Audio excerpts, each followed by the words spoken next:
à Jésus. Est-ce qu'on peut acclamer le Seigneur Jésus?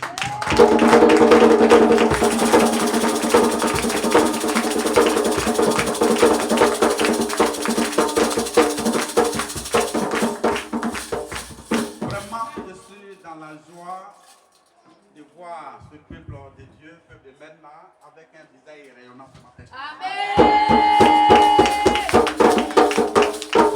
Et je déclare que ce que je vois sur les visages ce matin, que cela soit le partage tous les jours.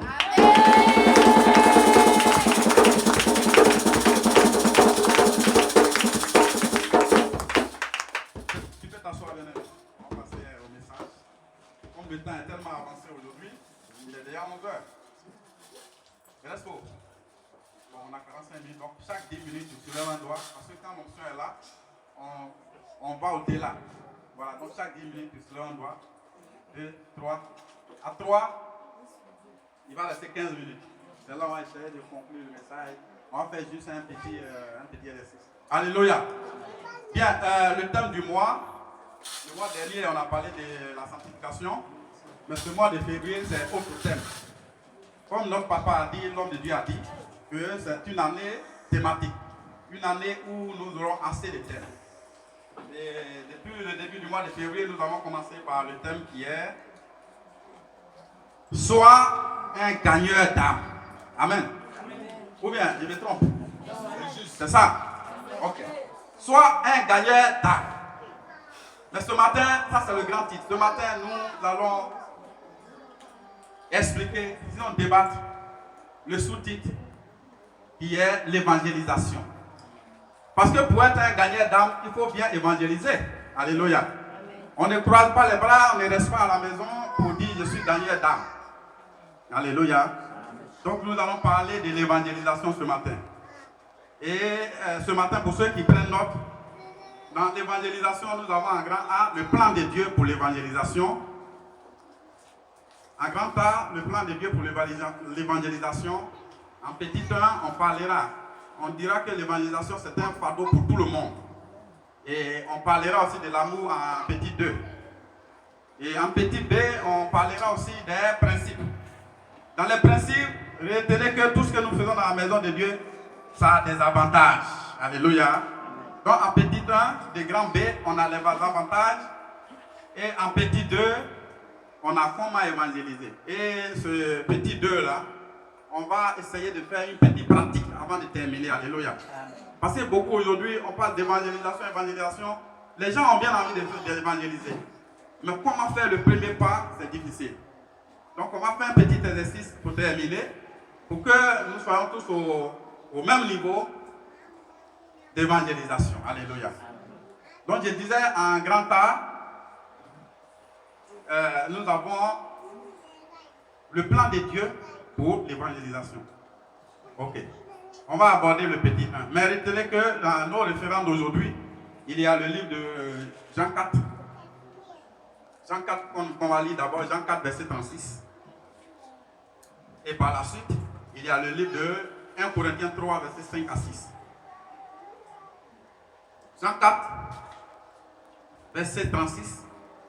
Et 1 Corinthiens 3, verset 5 à 6. Plan de Dieu pour l'évangélisation. Selon Dieu, l'évangélisation, c'est un fardeau pour tous. Alléluia. Un fardeau pour tous, pourquoi? Beaucoup se disent aujourd'hui que quand on parle d'évangélisation, quand on parle d'amener des personnes à l'église, il s'agit des appelés de Dieu. Il s'agit des serviteurs de Dieu, des sacrificateurs. Alléluia. Et c'est ce que beaucoup de personnes pensent aujourd'hui. Mais bien aimé, Dieu m'envoie ce matin pour te dire que l'évangélisation n'est pas réservée seulement aux responsables de l'église, aux personnes qui sont appelées à la chair, aux sacrificateurs. Mais l'évangélisation est une charge pour tout le monde. Lorsque vous prenez la Bible, vous allez comprendre que Jonas n'est rien d'autre qu'une personne simple. Jonas n'était pas un évangéliste. Jonas n'était ni un chanteur, il n'était ni un prédicateur, ni révérend. Mais Dieu a dit à Jonas d'aller à Ninive pour parler de lui. Alléluia. pour que les âmes soient gagnées. Donc lorsque nous enseignons dans la maison de Dieu, que nous comprenions que l'évangélisation n'est pas faite pour d'autres. L'évangélisation est faite pour nous tous. Alléluia. L'évangélisation nous concerne nous tous. Tout chrétien est appelé à évangéliser. Parce que quand Dieu, il te donne les pieds, il te donne les mains, il te donne la bouche, il te donne l'oxygène d'ailleurs, et qu'il te donne la santé, la seule chose que tu peux faire, c'est d'évangéliser. Alléluia. Même celui-même qui a couché dans les lits d'hôpitaux.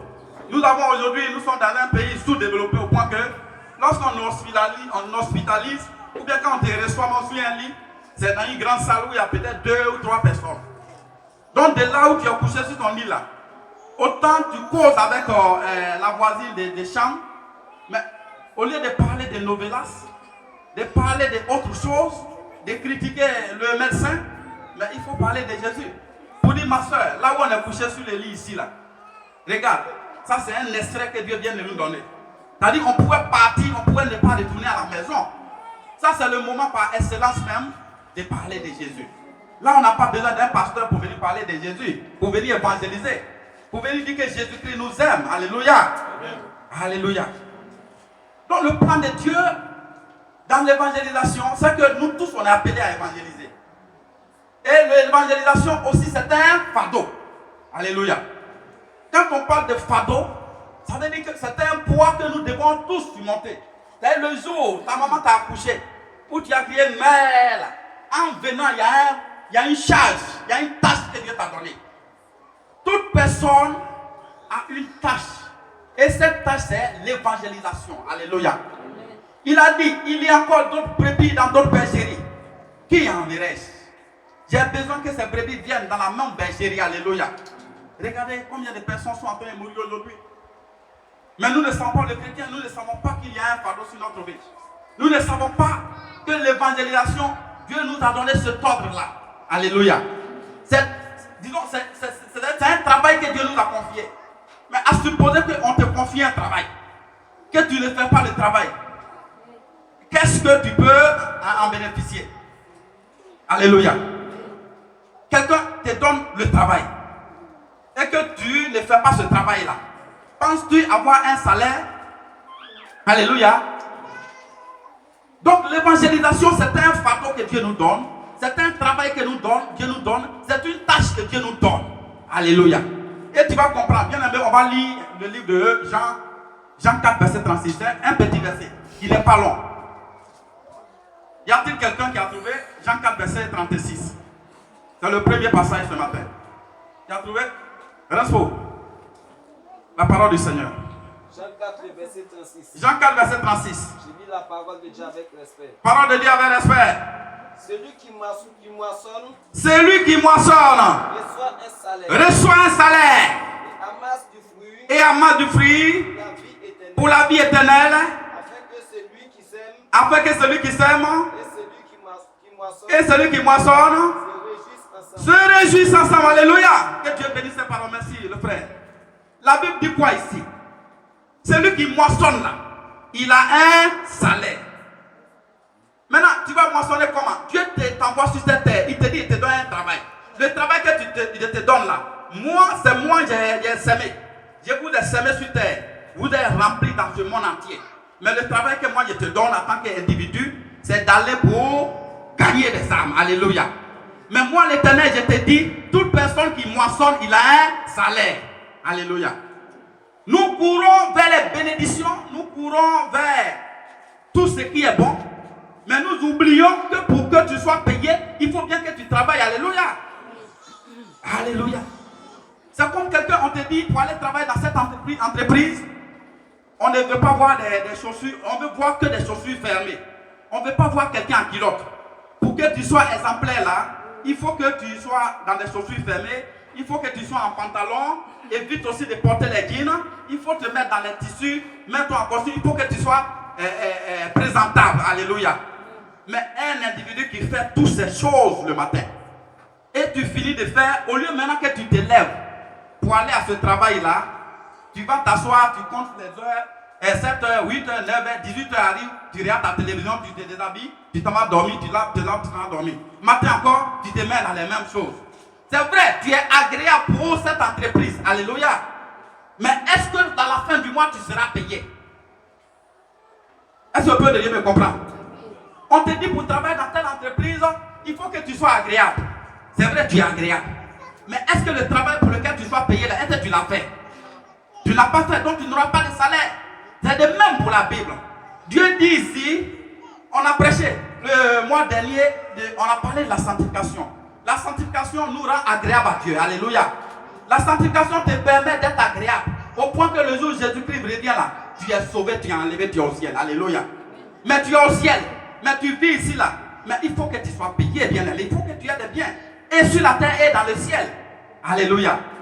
Autant, il y a des gens qui seront sauvés, mais ils n'auront pas de maison.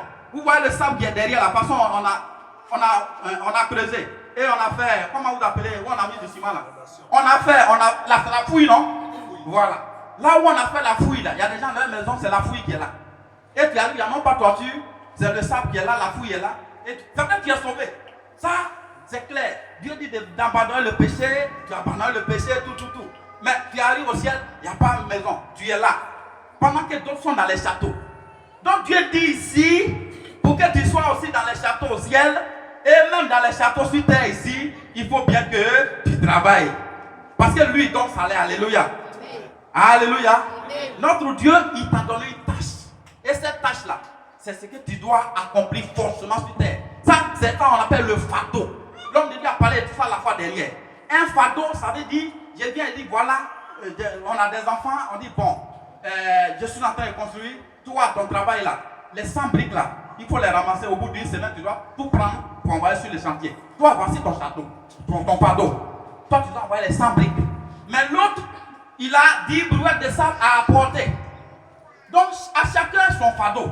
Mais le fardeau, dans le cas de Dieu, c'est le même fardeau, mais qui se différencie.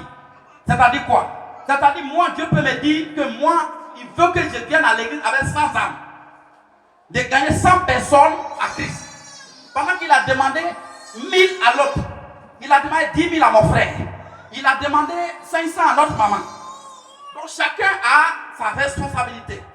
Maintenant, moi qui ai 100, je m'arrange à faire mes 100%. Maintenant, l'autre frère, lui, on lui donne 1000. Et il fait 50 sur 1000. Bien aimé, entre nous deux, qui sera plus béni que l'autre? C'est celui qui a fait les 100%. Parce que ce que Dieu t'a donné, tu as atteint. Quand on fait le pourcentage, ça fait 100%. Mais celui qui a 1000, il faut bien qu'il atteigne les 1000 pour pouvoir avoir les 100% quand on veut faire le pourcentage. Et il a 50%. Ou bien 50 pour 1000. Alléluia. Donc Dieu il dit ici dans le livre de Jean 4, verset 36, que celui qui moissonne là, il reçoit un salaire. Alléluia. Ça fait 1. Et il dit, il a mal de fruits pour la vie éternelle. Ça veut dire, quand tu moissonnes là, non seulement Dieu, il vient te payer.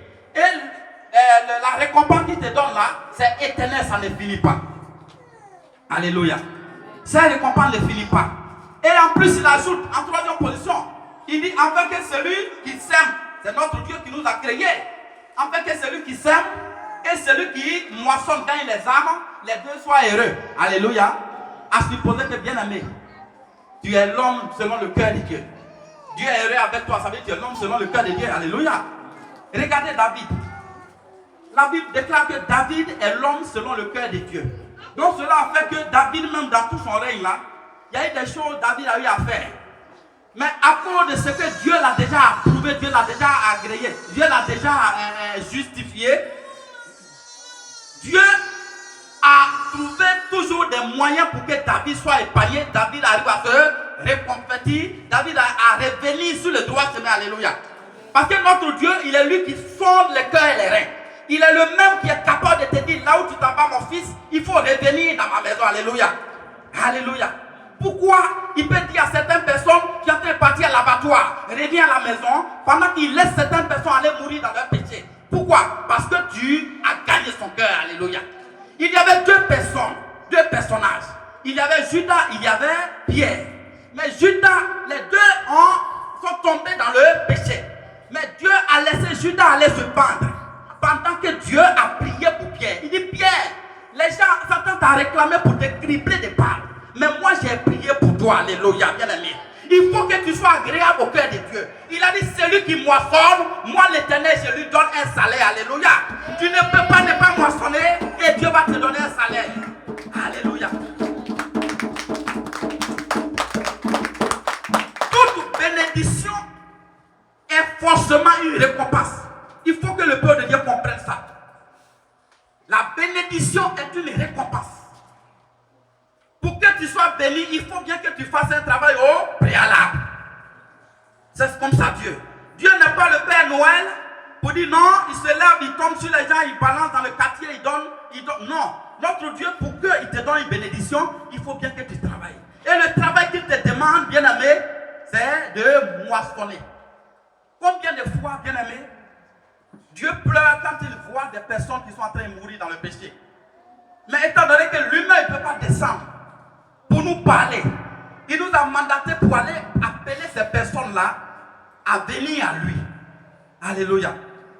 Donc, le plan de Dieu, le plan de Dieu selon le plan de Dieu pour l'évangélisation, c'est que l'évangélisation là, c'est pas une expertise, c'est pas un essai, c'est pas un théâtre, c'est pas une mise en scène, c'est pas une mise en scène. L'évangélisation est collée à notre vie comme un poids que nous devons supporter, nous devons régler avant de mourir. Alléluia. C'est comme quelqu'un, tu te retrouves, comment on appelle ça? C'est quel exemple il faut donner? Quelqu'un, tu te retrouves avec, comment on appelle? Disons, une bête te pique et puis il y a une plaie qui arrive sur ta main. Cette plaie-là, tu es obligé de créer des conditions à ce que cette plaie-là soit guérie pour que tu retrouves la paix. Alléluia.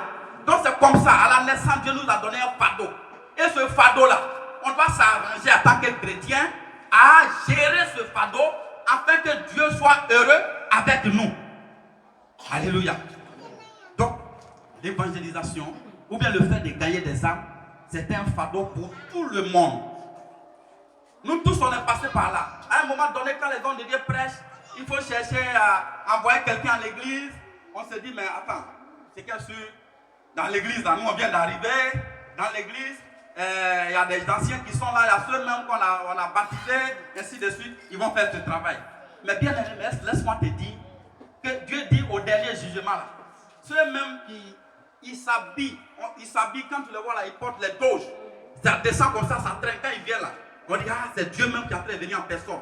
Mais tu vas voir au dernier moment, ces personnes-là, peut-être eux-mêmes seront dans le feu pendant qu'une prostituée sera au ciel. Alléluia. Pourquoi? Parce qu'une personne qui quitte au dehors aujourd'hui, dès que la personne gagne une bonne chose, il y a longtemps, elle a ramassé tout son sac d'amis pour les amener. Et cette bénédiction-là, lui, il est déjà devenu religieux parce qu'il est habitué à Dieu. Du coup, il croise les bras pendant que les autres sont en train de travailler. Bien-aimé, Dieu m'envoie vers toi ce matin pour comprendre que l'évangélisation, sinon le fait de gagner des âmes, selon Dieu là, c'est un fardeau pour toi. Donc tu as le droit de le surmonter pour que Dieu soit heureux avec toi. Parce qu'il dit, c'est quand tu auras fini ça, quand tu auras fait ça, quand tu vas commencer à le faire, parce qu'il a dit dans le livre de Somme, c'est dans le livre des autres, et c'est dans la marche que la force augmente. Alléluia. Il a dit, c'est quand tu marches que la force augmente. Quand toi tu vas te lever pour aller chercher une âme, Dieu va te donner la force, tu vas chercher deux, ainsi de suite.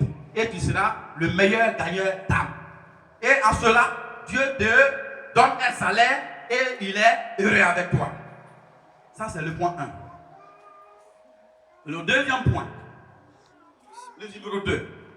On a dit grand A, petit 1. Donc, on est dans grand A, petit 2 maintenant. Petit 2, voyez-vous, tout ce que nous venons de dire, ça peut être possible que si l'amour est dans le cœur d'une personne. Alléluia. Tout ce que Jésus-Christ a fait sur cette terre, reste pour faux sur l'heure, hein. Tout ce que Jésus-Christ a fait sur terre, c'est par la compassion que Dieu a fait des miracles sur terre. Quand Dieu te regarde, il sait que tu es en train de mourir, il vient vers toi et puis il dit, que veux-tu? Alléluia. Quand Jésus-Christ part à la piscine de Bethsaïda, il dit, qu'est-ce que toi tu veux? C'est qu'il a vu qu'il y avait un monsieur qui est couché là depuis 38 ans. il n'y a pas l'homme pour le prendre, pour le jeter dans l'eau. Mais tout ce temps, le monsieur est en train de souffrir. Le monsieur est en train de mourir. Et il te demande, qu'est-ce que tu veux? En vérité, c'est parce que c'est l'amour qui a poussé Jésus-Christ à s'attarder sur le problème du monsieur. Alléluia. C'est l'amour qui a poussé Jésus-Christ à dire, qu'est-ce que tu veux pour que sa situation soit réglée. Alléluia. Et c'est comme nous aujourd'hui. Nous voyons la bonne chose. Nous savons tous, nous sommes conscients que Jésus-Christ revient bientôt. Nous sommes conscients que la Bible dit dans le livre de 1 Pierre 2, 11 que nous sommes des étrangers sur cette terre. Et nous sommes appelés à partir dans notre vrai monde. Alléluia. Et notre vraie demeure, c'est le royaume des cieux. Notre vraie demeure, c'est au ciel. Nous sommes tous conscients de cela. Mais nous sommes dans des familles où nous avons des parents qui sont encore des païens. Ou bien nous avons des parents, c'est vrai, peut-être qu'ils ne sont même pas des païens, mais ils ont une vie païenne. Et ces personnes-là, nous les voyons mourir et nous n'avons pas l'amour. Si nous avions l'amour, il y a longtemps, nous allons les approcher pour dire, mon frère, quand tu vas mourir demain, qu'est-ce que tu deviens? Alléluia. Parce que si nous avions l'amour, nous allons nous préoccuper de toutes ces âmes qui sont en train de mourir. Alléluia. Beaucoup de personnes meurent aujourd'hui. Lorsque nous regardons le point, les chiffres, au niveau des CHU, au niveau des hôpitaux, les gens meurent en longueur de journée. Les gens meurent beaucoup. Chaque vendredi, mettez-vous à Gespo ici. Vendredi à 6h, mettez-vous là. Vous allez comprendre combien de corbières vont à l'ouest. Combien de corbières aussi vont au nord. Combien de corbières vont dans les 4 points cardinaux. Mais ces corbières qui vont, si nous avions l'amour, cela devait choquer un chrétien. Alléluia. Un chrétien, si tu as l'amour, ça doit te choquer. Parce que déjà, quelqu'un qu'on accompagne, la musique, les gens qui sont autour de lui, qui l'accompagnent au cimetière, on doit savoir que cette personne, son âme est déjà égarée. Donc, nous devons, chrétiens, doivent pleurer plus par rapport à quelqu'un qui s'en va en affaire. Et lorsque tu finis de pleurer là, sur le sort de quelqu'un, cela doit te motiver à chercher à gagner les âmes tous les jours de ta vie. Alléluia. Alléluia. Donc il faut forcément l'amour. Tant qu'il n'y a pas l'amour, on ne peut pas gagner les âmes. L'amour doit nous habiter. Les gens ont raconté une histoire, j'ai regardé sur internet, j'ai vu une histoire. Il y a une dame, elle a fait ses enfants, ils sont devenus des personnes de bien. C'est-à-dire l'autre est en Europe, d'autres travaillent ainsi de suite. Mais les gens ont compris que ils cherchent mariage, il n'y a pas mariage. Il y en a aussi quand ils font les projets, ça ne marche pas. Du coup, il y a les voyants ou des prophètes ou des envoyés de Dieu qui les ont éclairés de ce que, bon, toi, ta main est percée parce qu'il y a ta maman qui a bloqué toutes tes finances. Toi, tu ne te maries pas parce que ta maman, elle prend ton ventre pour faire de ça son mortier. Toi, tu as tel parce que. Et qu'est-ce que ces enfants vont faire? Les enfants sont venus un jour. Ils ont pris leur maman, ils l'ont attachée, ils l'ont mis dans une maison, ils ont mis du pétrole et ils ont mis la maison en feu.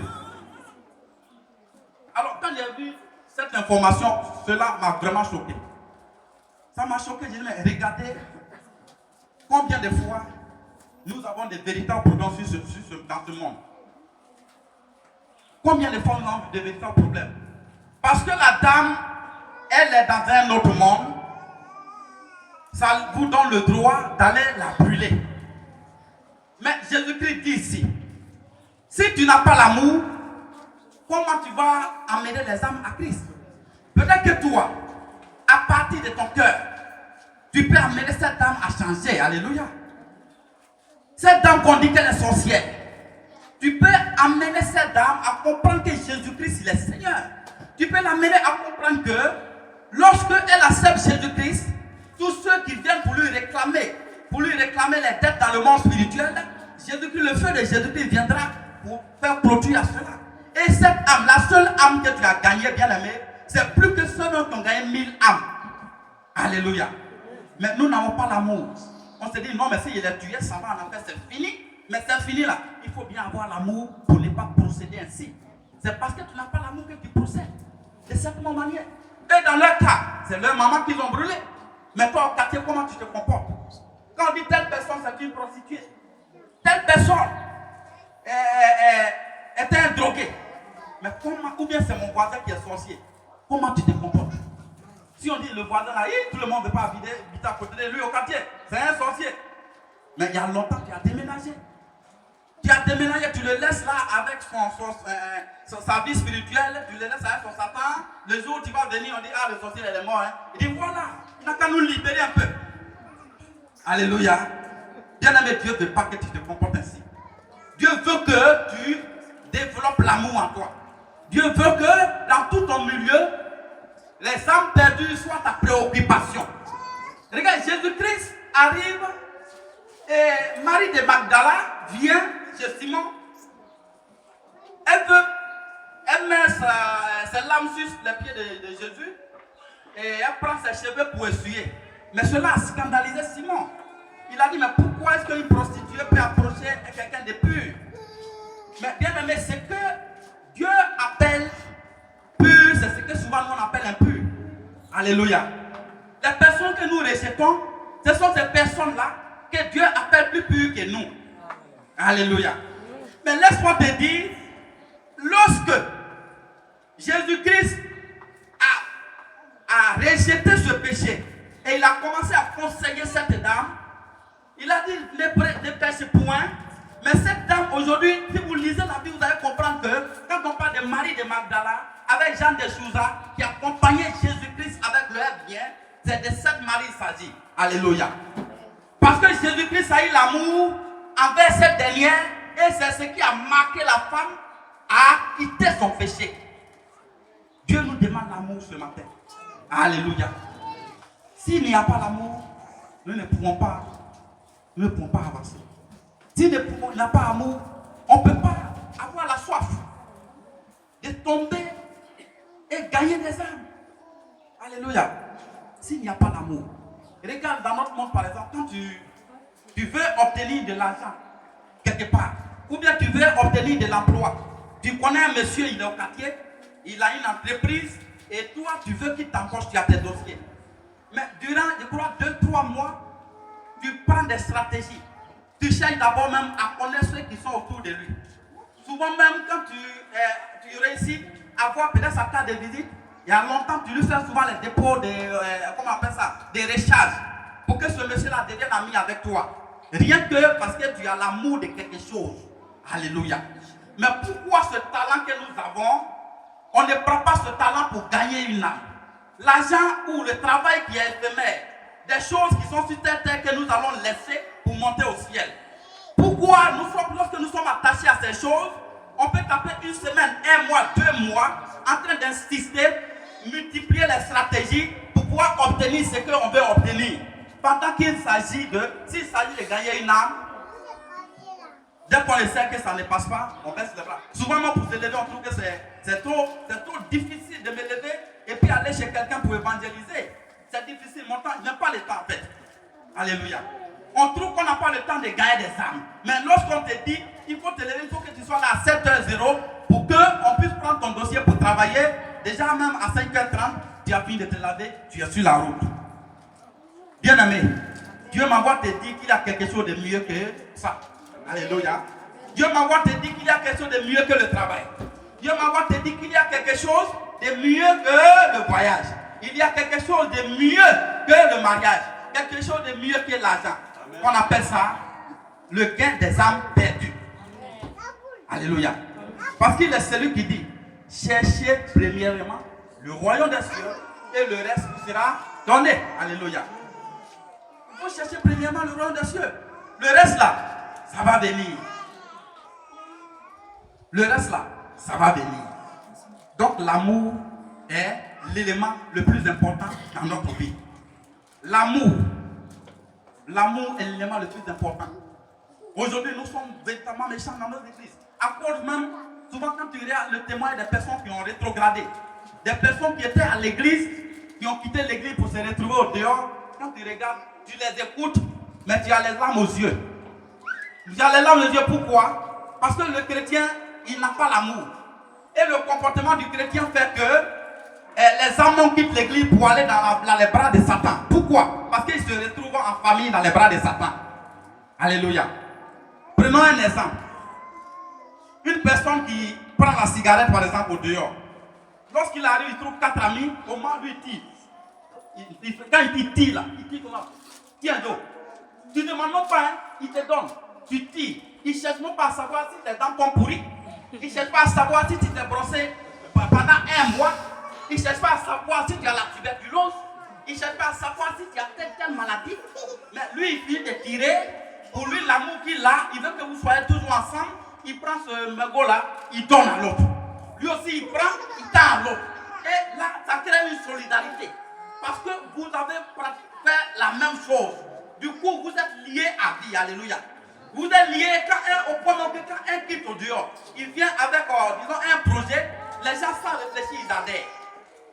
Mais à l'église, le chrétien, waouh, c'est fort. Le chrétien, on a l'impression que les choses sont inversées. On a l'impression que les choses sont inversées. C'est-à-dire, Satan vient prendre l'église et puis l'église maintenant prend Satan. C'est-à-dire, on a échangé les places. Chrétien, même tout simplement tes chaussures, quelqu'un rêve, le frère vient demander tes chaussures parce que mes paires de chaussures sont coupées. Prête-moi une chaussure là, je vais aller à une convention. Je dis, mon cher, c'est dans les chaussures là qu'il y a notre âme. Hein? C'est-à-dire, déjà dans ton cœur, tu dis, c'est dans les chaussures là qu'il y a ton âme. Donc, peut-être en lui donnant, il va prendre ton âme et puis bon, on ne sait pas qui est qui. Oh. Alléluia. On ne sait pas qui est qui. Donc, lui qui a donné un mégot à l'autre là, il n'a pas le souci d'avoir la tuberculose de l'autre. Hein? Mais c'est toi, chrétien, qui as le souci pour que ton âme là, les gens prennent. Et du coup, le chrétien, on est tellement renfermé, on ne partage pas. Du coup, comment ton voisin qui se sent à l'aise dans le monde, c'est quel témoignage qui va le tirer vers Dieu? Alléluia. Chrétien, aujourd'hui, on est au milieu des gens au travail. Mais tant que les gens, quelqu'un qui part dehors pour venir dire que lui là c'est un chrétien, les gens qui sont dans ton périmètre ne peuvent pas savoir que tu es chrétien. Pourquoi? On ne peut pas évangéliser. On n'a pas l'amour. Ils n'ont qu'à mourir. Combien de personnes avec qui nous travaillons ensemble qui n'ont pas la crainte de Dieu? Combien? Ils sont nombreux. Le temps c'est comment? C'est bon? On est à combien déjà? Pardon? Ah, maintenant tu as soulevé et puis il n'a pas vu. Mais il faut me signaler. On doit finir dans 40-45 minutes. Pourtant, on a un exercice à faire. Mais le temps a avancé, hein? Bon, ok. Bien, donc, l'amour est la plus importante dans l'évangélisation. Si tu as l'amour, tu vas comprendre que celui qui est en train de mourir, c'est comme c'est toi qui es en train de mourir.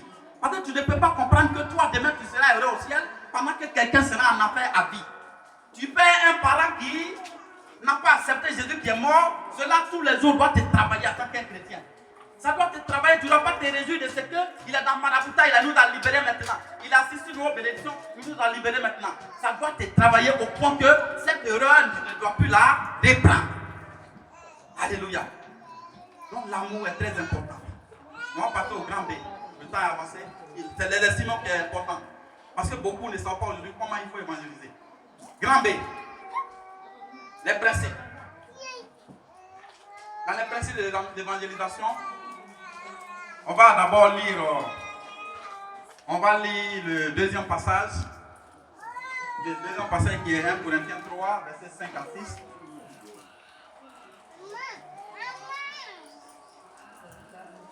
« 1 Corinthiens 3, versets 5 à 6. 1 Corinthiens 3, versets 5 à 6. Je lis la parole du Seigneur avec respect. Qu'est-ce donc qu'Apollos, par le moyen desquels, qu'est-ce donc Apollos et qu'est-ce que Paul, des serviteurs par les moyens desquels vous avez cru, selon que le Seigneur l'a donné à chacun. Au verset 6, il dit, j'ai planté, Apollos a arrosé, mais c'est Dieu qui fait croître. Alléluia. J'ai planté, Apollos a arrosé, mais c'est Dieu qui fait croître. Dans le deuxième plan, dans la deuxième partie, c'est les principes. En grand B, c'est les principes. Et dans les principes, nous allons parler les avantages. On va détailler les avantages. Mais avant tout, sachez que selon le passage que nous venons de lire, la Bible dit que Apollos a planté, donc Paul a planté, Apollos a arrosé, mais c'est Dieu qui fait croître. Aujourd'hui, lorsque le peuple de Dieu attend l'évangélisation, les gens se disent, moi, les gens parlent maintenant comme Jérémie le disait en son temps. Moi, je suis né timide, je ne sais pas comment il faut aborder quelqu'un. Moi, je ne sais même pas, il n'y a pas de verset biblique dans ma bouche. Qu'est-ce qu'il faut dire à quelqu'un pour que lui, il comprenne que Jésus-Christ, il est Seigneur? Comment évangéliser? Mais la Bible dit ici que tout ce que tu vas faire là, c'est Dieu lui seul qui fait tout le travail. Lui, il veut seulement que tu ouvres ta bouche pour dire que Jésus-Christ t'aime. Alléluia. Jésus-Christ t'aime. Et même tu peux ajouter pour dire on est étranger, on va mourir demain, mais où on va partir là? C'est là-bas se trouve Dieu là. Donc pendant qu'on est sur la terre, on n'a qu'à s'arranger avec Dieu pour ne pas se retrouver dans le feu. Tu as fini de parler comme ça. Dieu dit si tu as fini de parler comme ça là, c'est lui maintenant, quand tu as fini d'arroser. Peut-être que quelqu'un d'autre viendra aussi pour planter. Mais il dit, si toi tu as fini d'arroser comme ça là, pour que la plante la puisse germer, puis grandir, croître là, pour que ça produise des fruits là, c'est Dieu lui-même qui fait ce travail. Alléluia. Amen. Ce n'est pas toi qui vas attraper la main, le forcer, le fouetter, comme dans des autres religions, où si les enfants ne sont pas avec moi dans ma religion, ils ne mangeront pas, on va leur donner des punitions, jusqu'à ce qu'ils abandonnent la maison. Non, Dieu lui ne fait pas ça. Il dit tu ouvres ta bouche tout simplement, et c'est lui l'Éternel qui fait le reste du travail. Alléluia. Regarde, si vous me voyez aujourd'hui au devant de vous, moi je suis né timide. Je ne peux même pas parler à une personne. Mais souvent quand je me dis, j'ai dit la parole, ça me plaît jusqu'à... Mais je ne peux pas. Je me dis, mais quand je m'arrête devant les gens, est-ce que je peux faire 10 minutes même? Il n'aura pas d'argument, je vais commencer à balbutier, à trembler. Et c'est ce qui était dans ma tête. Et cela a pris tout le temps. J'ai dit, mais je ne peux même pas prendre le micro. Tu as le visage de quelqu'un parler, mais tu vas trembler. Et c'est ce qui me travaillait, ça me travaillait. Jusqu'à ce qu'un jour à Boaké, il y avait un homme de Dieu dans l'église où nous étions. Un vendredi soir, il m'a programmé. Il dit, bon, toi tu vas donner l'évangile aujourd'hui. Il dit, quoi? Mais ça c'est comme un poignard. C'est-à-dire, j'ai tremblé de la maison jusqu'à l'église. Même j'ai pris le micro là. Tuyère qui sortait là. C'est-à-dire, ça peut me rendre plus chaud. J'ai tremblé. Quand j'ai fini là. Mais quand j'ai parlé, les gens sont restés calmes. Donc quand j'ai fini, le diable vient maintenant, il dit, tu as compris, non? Tu as parlé, la personne a réagi, ils sont assis. Ça veut dire, ils ne t'ont pas compris. Tu as rapporté des conneries. Donc, les gens vont se mordre de toi en partant à la maison. Parce que les gens sont restés calmes. Pourquoi les gens n'ont pas applaudi, les gens n'ont pas réagi? Donc, ça là, ça a commencé à me travailler. Un vendredi soir. Jusqu'à samedi. Samedi encore vers les 10 h. Non, Dieu m'appelle. Il dit, bon, le frère, ce dimanche-là, comme tu as déjà commencé vendredi, on va te voir maintenant au grand jour. Ah, là c'est fort. C'est fort même. Bon, c'est pas grave.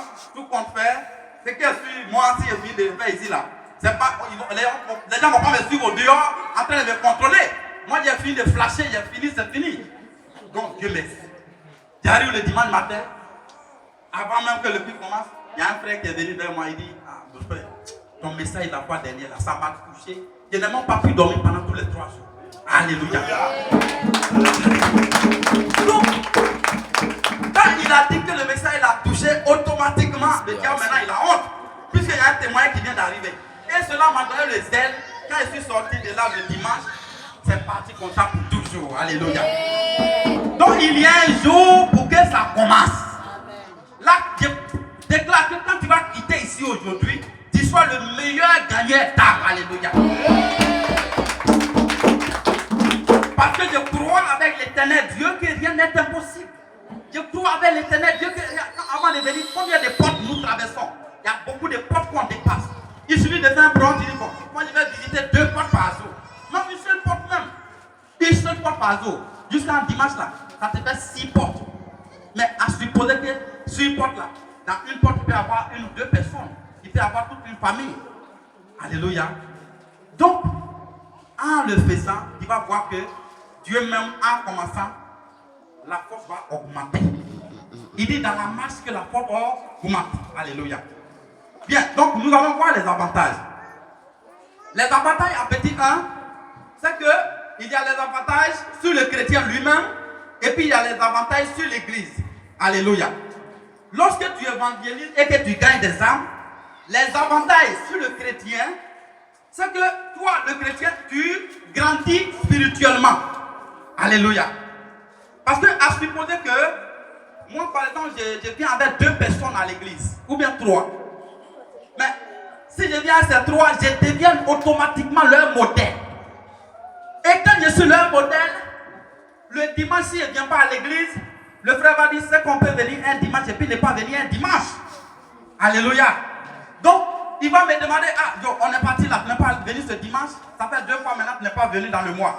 Donc, c'est que si le frère a fait ça, c'est qu'il peut faire la même chose. Du coup, pour ne pas que les âmes là retournent au dehors, tu es condamné, ta vie chrétienne en dents de scie là, tu es condamné à ranger pour que ces personnes-là puissent toujours être assidues à l'église. Alléluia. Si tu viens à l'église, on dit de louer Dieu, de chanter, de danser, pendant que toi tu es assis au fond de la salle, les gens sont en train de danser. Quand on finit là, les âmes que tu as envoyées, tu deviens leur modèle. Donc ils vont te demander, donc on peut ne pas aussi louer Dieu à l'église si on vient. Du coup, ça t'interpelle. Tu vas dire, ah, il faut que vraiment quand les gens louent, je loue aussi. Sinon les âmes là, s'ils vont en enfer, je suis foutu au ciel. Du coup, ta vie chrétienne sans ta rencontre, ça commence à devenir, atteindre les grandes dimensions. Et même, lorsque l'homme de Dieu prêche, il y a les questions et réserves. Comme eux, au début, ils ont peur de l'homme de Dieu. Donc, c'est toi qui es leur modèle. Ils vont te demander, mais le passage que l'on vient expliquer là, bon, il y a quelque chose que je n'ai pas compris. Donc, toi, il faut que tu maîtrises cette Bible-là pour que tu lui dises, non, voici ce que Dieu dit. Voici ce que, voici. Donc, ça va t'amener tous les jours à lire la Bible aussi pour ne pas flasher devant les éléments. Parce que si toi, tu deviens professeur, tu dois t'arranger à t'appliquer devant les élèves. Alléluia. Du coup, toi, tu deviens une police spirituelle. Alléluia. Et Dieu dit aussi ici que quand tu sèmes, il te donne un salaire. Cherchez premièrement l'expansion du royaume des cieux et le reste vous sera donné. Le reste c'est quoi? Aujourd'hui, tu as besoin d'argent. Mais toi, à force d'évangéliser, à cause de l'évangélisation, peut-être même il y a des personnes qui sont au quartier, qui sont un peu pauvres au quartier, tu as besoin d'ouvrir la main pour gagner leur confiance. Et le fait d'ouvrir la main vers les pauvres, gagner la main vers les voisins, pour gagner leur confiance, pour pouvoir les évangéliser, Dieu fera tout pour que l'argent que toi tu cherches, ça ne manque point à ta poche. Alléluia. Alléluia. Dieu fera tout pour que ça ne manque point. Tu cherches le mariage. Le mariage que tu cherches, Dieu, en te souciant des couples, en te souciant du salut des âmes, en te souciant des âmes perdues, Dieu, il va te donner un mariage pour que tu sois responsable dans ta maison, dans ton ministère. Alléluia. Parce que si tu n'es pas marié, c'est difficile qu'on te donne une responsabilité. Mais avant de gagner les âmes, le salaire que Dieu va te donner, c'est de faire de toi un responsable. C'est de t'amener au sacerdoce. Donc le mariage, ça, c'est un petit problème pour Dieu. Parce que quoi? Tu auras travaillé. Donc ce que tu gagnes en tant qu'homme, ce que tu gagnes en tant que chrétien dans l'évangélisation, tu gagnes. Même le voyage, tu vas le gagner. Parce que Dieu va te bénir dans le voyage. Il va te bénir dans le mariage pour que tu cherches le mariage. Il va te bénir dans les finances. Il va te bénir dans tout ce que tu entreprends. Alléluia. Parce que tu as gagné des âmes. Et encore, lorsque vous regardez souvent les business pyramidales là, où on dit quand moi je paye mon argent que j'ai un code, si je viens à 2 personnes, les 2 personnes que j'envoie, si eux ils sont on les a leur rendement, leur salaire qui vient, sur leur salaire il y a un pourcentage qui vient sur moi, puisque c'est moi qui ai envoyé les 2. Alléluia. C'est moi qui ai envoyé les 2. Donc la bénédiction, le salaire que Dieu donne sur les 2 là, il y a un bonus qui tombe sur moi, ma tête. Du coup, quand eux ils sont bénis à niveau 1, moi je suis béni au niveau 2. Et du coup, s'il y a 2, il y a pris 2 personnes que j'ai envoyées. Il est béni au niveau 1. L'autre est béni au niveau 1. Du coup, moi je suis béni au niveau 4. Parce que je prends son 1, je prends lui, l'autre son 1, et puis je prends moi mon 1, c'est niveau 3. Et maintenant, si ceux-là aussi, ils sont allés gagner des âmes, les bonus qui viennent, du coup, tu fais des bonus en bonus au point même que il y a des surprises, Dieu te fait, tu dis, mais qu'est-ce que j'ai fait à Dieu? Tu es assis là, tu ne sais même pas, mais les bonus ne font que venir. Dieu te surprend dans sa grandeur, dans son immense bonté. Dieu te surprend même de façon agréable. Alléluia.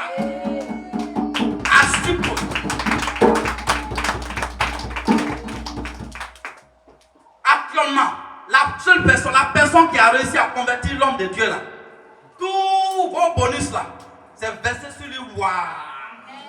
Donc, bien aimé, à supposer que toi, tu as envoyé les gens à l'église. Et parmi eux, il y a un pasteur qui sort. Ou bien un prophète qui sort. Un révérend qui sort. Aïe! Aïe! Aïe! La Bible dit, la bénédiction qui est sur le pasteur doit s'étendre sur toi. Donc la bénédiction qui est sur le pasteur, si ça doit venir sur toi, tu imagines, il n'aura pas place pour lui. Alléluia. Il n'aura pas place sur la tête. Il devient pasteur, il va en Europe, il gagne des âmes. Il va en Afrique du Sud, il va même, il vient en Côte d'Ivoire, il prend tout un quartier. Mais bien aimé, tous ces âmes, il va dans les villages, il gagne des âmes. Le pasteur qui est sorti de toi, ton évangélisation, dis-toi bien aimé, ce n'est pas fortuit. Dieu a dit, je ne suis pas injuste pour oublier tout ce que vous faites. L'éternel Dieu qui a gagné une âme, l'éternel Dieu ne peut jamais oublier bien aimé. Il sera avec toi au pays. Il sera toujours avec toi. Il ne va pas t'abandonner. Alléluia. Regarde combien de fois Dieu il souffre quand il voit les gens qui sont en train de mourir et il n'y a pas l'homme pour aller leur parler. Dieu pleure, il souffre. Il faut qu'on aille parler à des personnes qui sont allées en enfer. Parce que l'éternel Dieu, la priorité, c'est le salut de nos âmes. La priorité, c'est pour que nous soyons sauvés. Tout ce qu'il a fait en envoyant Jésus-Christ à la croix, tout, c'est pour que nous soyons sauvés. C'est pour que ceux qui croient en lui puissent avoir le salut. Alléluia. Donc, bien aimé, Dieu te paye, tu as un salaire lorsque tu es évangéliste. Ça, c'est pour le chrétien lui-même. Maintenant, pour l'église, le ministère, en grand petit 2. Pour le ministère, si les personnes qui évangélisent et ils sont condamnés à maintenir les âmes à l'église, du coup, ils vont grandir spirituellement. Alléluia. Or, si les membres de l'église grandissent, le peuple de Dieu grandit spirituellement, qui grandit? C'est l'église qui grandit. Alléluia. C'est l'église qui grandit. Et plus nous envoyons des personnes aussi à Christ, vous allez comprendre que, comme l'homme de Dieu avait donné l'exemple la fois dernière, s'il y a lieu de payer une guitare à 100 000 francs, étant donné que nous sommes 10, chacun va payer 10 000. Mais si nous augmentons qu'on devient 100 personnes, la seule guitare, tu ne peux que payer 1000 francs. Alléluia. Tout ça, ça ne fait que contribuer à l'avancement de l'œuvre. Alléluia. Et si encore, on envoie des personnes à l'église, vous savez, les gens qui viennent à l'église nouvellement, ils sont plus zélés même que les anciens qui sont là. Parce que l'ancien qui est là, lui, il se dit qu'il est déjà habitué à Dieu. Dieu, il est le même. Or, notre Dieu là, il n'est pas le même. Notre Dieu, il grandit. Il grandit tous les jours. Il dit, tant que tu vis, tu dois travailler. Hein? Dieu, je parle de Dieu, il n'est pas le même dans la mesure où il n'est pas cloîtré dans un coin. Il est là, il n'évolue pas. Non, notre Dieu, il veut que tu grandisses. Tu grandis. Parce que Jésus-Christ a dit, si vous croyez en moi, vous ferez même chose comme moi. Et même vous allez au-delà. À supposer que toi, tu veux faire au-delà de ce que Jésus-Christ a fait. Parce qu'il te donne l'ordre de le faire. Alléluia. Donc, le nouveau qui vient, lui, il est zélé. Et plus il est zélé, il va apporter de nouvelles choses. Il va même s'attacher à Dieu. Il va se sanctifier. Il va vouloir plaire à Dieu. Or, une église où la spiritualité a atteint un niveau exceptionnel, bien aimé, cette église ne peut que atteindre une dimension, disons, inimaginable. Alléluia. Et plus les nouveaux commencent à s'attacher à Dieu. Les nouveaux commencent à s'attacher à Dieu. Ce n'est pas les professeurs ou bien les anciens qui sont allés les pêcher. Ce n'est pas ces personnes-là qui vont croiser les bras. Non. Parce que toi, tu as envoyé une âme. L'âme a train de te dépasser, mais tu vas vouloir t'arranger à ce que toi, à cause de toi, l'âme-là ne rétrograde pas. Du coup, tout le monde commence à vraiment booster les choses de Dieu. Donc, c'est l'église qui gagne. Alléluia. Ça, c'est les avantages au niveau du chrétien et de l'église.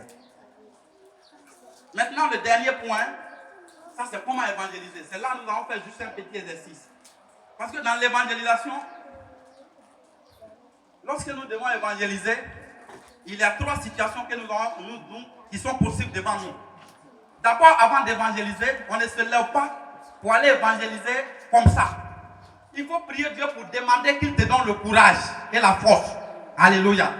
Parce qu'il y a des personnes qui sont assis. Des personnes, naturellement, ils sont timides.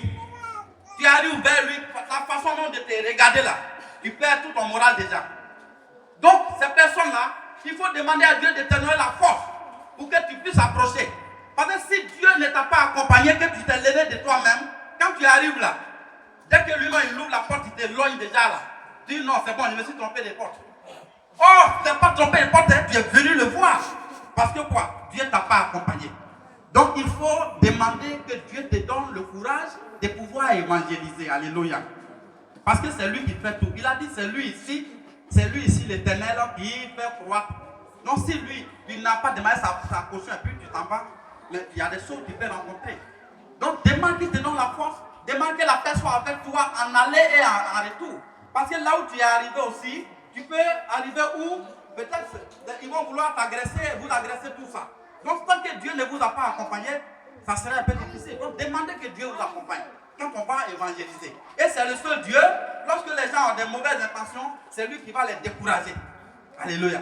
N'est-ce pas lui, quand tu veux voyager, quand tu arrives, on dit non, il y a un braquage qui a eu lieu derrière toi. Ou bien un braquage qui a eu lieu avant toi. Pourquoi? C'est Dieu qui a permis que tu te retardes juste pour que le braquage se passe avant que tu ne passes. C'est Dieu qui permet que tu passes vite avant que les braqueurs ne mettent leur bois. Alléluia. Donc il est lui, ceux qui sont les cœurs et les reins. Donc il faut d'abord demander que lui, il vous accompagne dans sa force et son courage. Des deux, on ne se lève pas seul pour aller évangéliser. Alléluia. Pour aller évangéliser, il faut que vous soyez au moins deux. La Bible dit que Jésus-Christ dans le livre de Luc là, il avait 70 disciples, mais il a fait un groupe de 35, il les envoyait deux. Alléluia. Il les envoyait deux. Parce que Dieu dit, ne me tentez pas. Il ne faut pas te lever au quartier, tu es tout zélé là, tu rentres dans la maison des gens, ils vont fermer la porte derrière toi, et tu as disparu comme ça. Il n'y a pas de témoin. Alléluia. Donc, pour évangéliser là, il faut aller deux. On ne peut pas te lever seul parce que tu es trop fort. Et puis aller tenter. Non, il faut aller deux. Au moins deux. Non, si vous êtes trois au moins, à partir de deux, c'est bon, c'est acceptable. À trois, c'est bon. Mais il ne faut pas exagérer aussi pour remplir le salon des gens. À moins que tu les avertis une semaine avant pour dire non, on va venir faire celui des prières. Mais à leur grande surprise, vous êtes 10, vous remplissez leur salon, ils sont étouffés déjà. Ils sont déjà sur les nerfs. Donc on va à deux. On ne va pas étant un. Tu es un là, tu es vulnérable, on peut t'agresser. À deux, c'est bon. Alléluia. Donc il faut aller à deux, il faut demander la caution de Dieu d'abord avant d'y aller. Maintenant, lorsque vous arrivez, c'est là maintenant on va rentrer dans le cas pratique. Donc, le cas pratique, lorsque vous arrivez, il y a trois situations qui peuvent se produire devant vous. Mais avant ça, il y a d'abord la porte qu'il faut taper. Vous tapez la porte là. On n'arrive pas à taper la porte comme si c'est la police qui vient tomber sur les gens. Go, ils n'ont pas ouvert. Go. Donc le gars déjà, vos bruits là, ça les a déjà dérangés. Donc quand lui-même vient, son cœur est déjà chaud. Déjà, tu ne peux plus parler de Dieu parce que son patron il t'a agressé là, tu ne peux plus. Donc tu tapes amicalement, deux fois, et puis tu es là. Il va entendre. Tu restes là un peu longtemps. Quand tu vas taper, forcément quelqu'un va venir. Maintenant, si les gens ne viennent pas, il faut passer à l'autre porte. Peut-être que prochainement, Dieu va permettre qu'ils s'ouvrent. Alléluia. Maintenant, quand vous rentrez aussi, il faut saluer avec le sourire aux lèvres, amicalement. Bonjour, messieurs. Que la paix du Seigneur soit avec vous. C'est-à-dire, il faut que vous mettiez vraiment la douceur de vos côtés. Si vous permettez, nous allons vous présenter. Nous sommes de l'église maintenant. Si tu as son contentant, si vous permettez, on va prendre quelques minutes pour échanger un peu sur Jésus-Christ de Nazareth. Vous comprenez? Donc, c'est comme ça. Donc, si vous faites ça, il va y avoir maintenant trois situations devant vous. La première situation, le gars dira, vraiment, je suis occupé, il n'a pas le temps. Ah oui, là, il y en a que vous allez trouver comme ça c'est clair. Je n'ai pas le temps, écoutez, je suis occupé là. Donc, quand il dit ça, on n'a pas à s'énerver. Vraiment, je vous comprends. Mais permettez que je vous laisse un passage que quand vous aurez le temps, vous allez lire. Et comme la Bible dit ici, dans le livre de 1 Corinthiens 3, versets 5 à 6, que c'est Dieu lui-même qui fait croître l'arbre. Bien aimé, le seul passage qu'il a laissé là, tu n'as pas parlé, hein, mais ça va le travailler jusqu'à... Il va même chercher l'église. Et il va venir rendre témoin ici pour dire, ah, le passage que vous avez laissé là. Non. Alléluia. Donc tous les cas sont possibles. Il va y avoir un cas où le gars va refuser. S'il refuse, mets-toi de son côté. Je vous comprends, monsieur. Mais permettez-moi de vous laisser un passage. Et tu copies le passage et tu laisses. La plupart du temps, tu peux laisser un passage comme 2 Pierre 11, verset 1 Pierre 2, verset 11, comme on a lu, vous avez parlé tout à l'heure là, où on dit nous sommes étrangers sur la terre. Et en laissant la, pour expliquer brièvement, tu dis bon, Dieu nous dit que nous sommes étrangers sur cette terre et tout le temps nous passons là. On va forcément aller un jour au ciel. D'ailleurs, il y a des gens qui meurent autour de nous, ce qui veut dire que nous aussi on va partir un jour. Mais nous on va partir là. Quelle sera notre place là-bas? Donc, vous donnez le passage. Vous êtes partis. Dieu maintenant, ton esprit va travailler. De la même manière, il a touché l'apôtre Paul et puis il est devenu grand enseignant de la parole aujourd'hui là. Dieu va travailler seul là-bas et le gars va chercher l'église. Alléluia. Ça fait le premier cas. Deuxième cas, vous allez, dès que vous arrivez, il peut vous laisser rentrer. Mais quand il vous laisse rentrer, avant d'échanger, vous demandez s'il est chrétien. Parce que l'évangélisation concerne les païens. Moi, je suis déjà serviteur à l'église ici. L'autre est chante. Notre maman, elle est chrétienne. Elle est ici engagée. Notre maman, nos frères et sœurs, tout le monde est engagé. On est dans une église bien reconnue. Maintenant, quelqu'un vient vers nous, on dit non, on est venu vous évangéliser. Bon, s'il dit qu'il est chrétien, est-ce que tu as besoin encore de chercher à gagner son âme? Son âme est déjà gagnée. Alléluia. Donc la seule chose qu'on peut faire dans ce deuxième cas, c'est la bonne question qu'on va ajouter pour lui, mais est-ce que s'il arrivait où nous tous on meurt aujourd'hui, est-ce que tu es sûr que ton âme est sauvée? Alléluia. Donc ça concerne le chrétien qui est là. Est-ce que ton âme est sauvée? Parce que toujours est-il que ce que nous cherchons, c'est pour que les âmes soient gagnées à Dieu. Ce n'est pas pour que les âmes soient gagnées à toi, ton ministère seulement. Mais c'est pour que quelqu'un soit sauvé.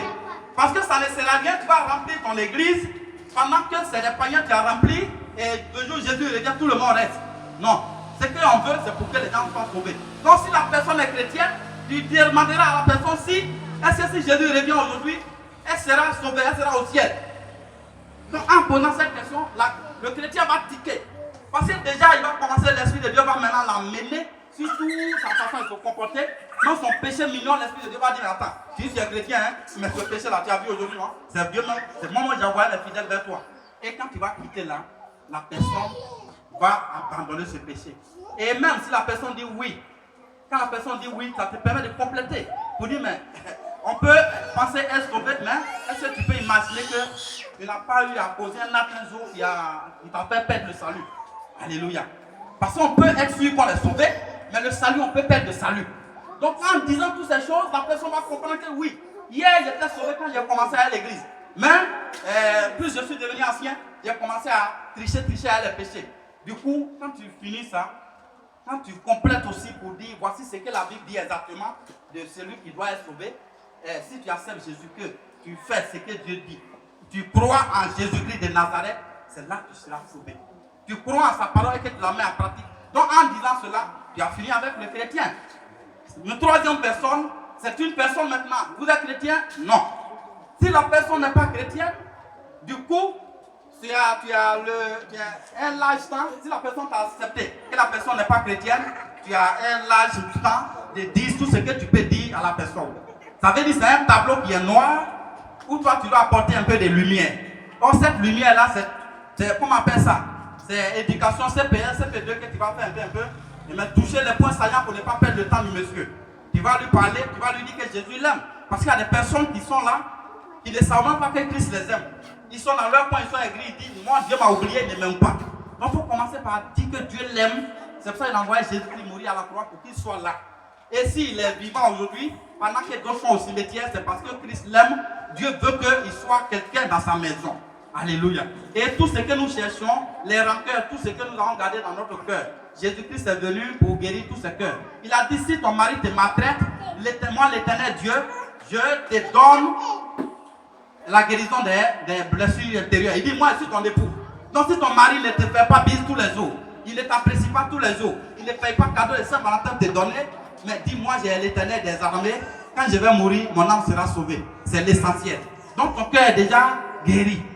Donc quand tu vas donner tous ces petits exemples, et tu vas dire, il y a plus important, il y a le salut de notre âme, pendant que nous sommes vivants, il faut vraiment accepter Jésus-Christ, parce que beaucoup qui meurent s'en vont en enfer, et tu retournes en lui pour dire, on est tous appelés à mourir. Lui, consciencieusement, il sait qu'il a perdu des parents aussi. Il sait qu'il est appelé à mourir. Du coup, quand tu vas quitter là, apparemment tu vas trouver que le message que tu as donné, ça n'a pas porté. Mais Dieu dit ici que c'est lui qui fait croître. Toi, tu vas, tu parles. Tu as fini. Que la paix du Seigneur soit avec vous. Bonne journée, tu es parti. Mais tu es parti là. Pour toi, tu n'as rien fait. Mais 2 ans, 3 ans, tu vas te retrouver quelque part. Et puis, le gars va pour le frère. Où tu te connais? Il dit, ah, mais tu ne te rappelles pas. Il y a un jour, tu es venu dans tel quartier à la maison. Et puis, tu as parlé de Jésus. Depuis ce jour-là, je suis devenu chrétien aujourd'hui. Je suis baptisé. Je suis membre en chorale. Je suis membre en chant. Je suis ceci, je suis cela. Il y en a qui ta rencontre les produits sociaux. Il y en a, ils ont déjà fini de construire eux. Par contre, il y en a, ils n'ont pas encore acheté de terrain. Ils vont aller maintenant et puis ils vont tourner. Bien aimé, c'est un peu la pratique ce matin. Alléluia.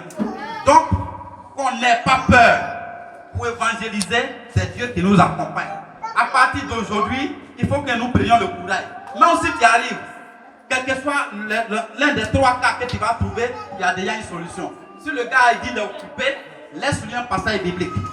Mais s'il n'a pas occupé, qu'il t'a accepté qu'il est chrétien, parle-lui de ce qu'il attend. Que le pasteur peut aller en affaire. Mais s'il est païen, prends son temps normalement de lui parler de Jésus et de l'inviter à l'église. Vraiment, si le peuple de Dieu a compris ça, nous allons nous tenir debout. On va prier le Seigneur.